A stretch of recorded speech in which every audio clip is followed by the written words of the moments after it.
Welcome to homework.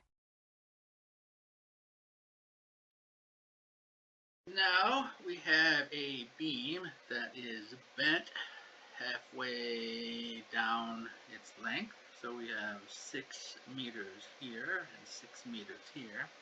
It's pinned up here and it's supported by a roller here. There is a uniform distributed load acting over the horizontal section here. And we're asked to find the internal forces and moments at a couple points. One midway along the horizontal section and one 2 meters in from this pin joint. We can look at force and moment balances on the entire structure, and that will tell us that F2x has to be 0. F2y minus F3 plus F1 is then 0. And this is a equivalent point load that we derived from the distributed load here. And because it's uniform, it acts at the center. Then we have moments about this point. This distance here is 6 cosine theta, and then this would be 3, so that's the moment arm for this load. And then 6 cosine theta plus 6 is the moment arm for this load. That will give us equations. That will give us, 3 equations for 3 unknowns. One's pretty trivial. So you can find F1, F2x, and F2y. Then we can take a cut at this point here. And I just looked at this section of the beam, because that's basically the simplest way to do it. We could obviously look at this entire part. But then we know this angle here is theta, which is 45 degrees. So in the horizontal direction, we have n2 cosine theta plus v2 sine theta is 0. In the vertical direction, we have n2 minus n2 sine theta and v2 cosine theta, and then we also have f2y. F2x, which would be in here, is 0.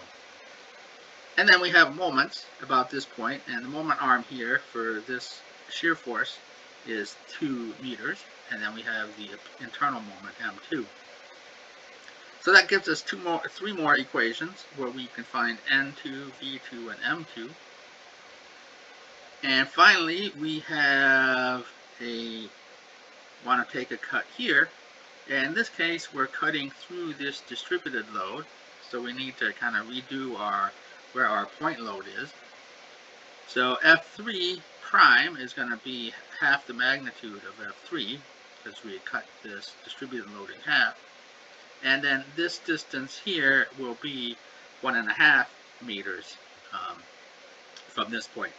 So if we sum forces in the vertical direction, we see that we have F1 minus F3 prime minus V1 equals 0.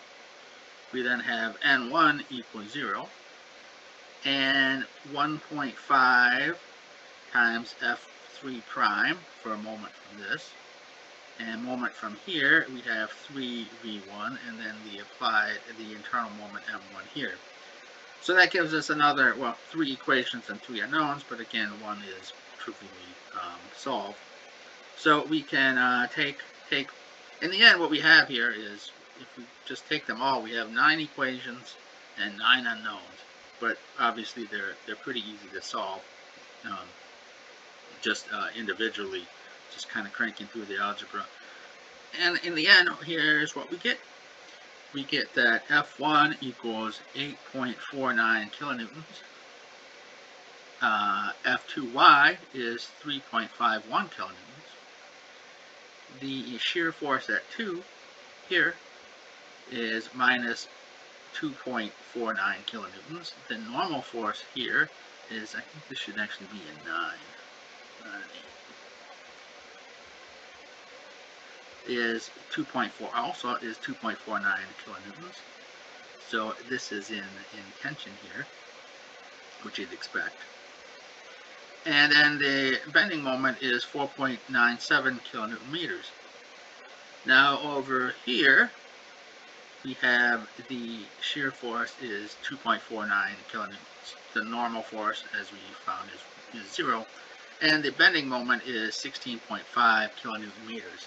And again, we'd expect a pretty large bending moment here because we have this whole distributed load trying to bend this beam down this way, and the beam is reacting to that, trying to not be bent.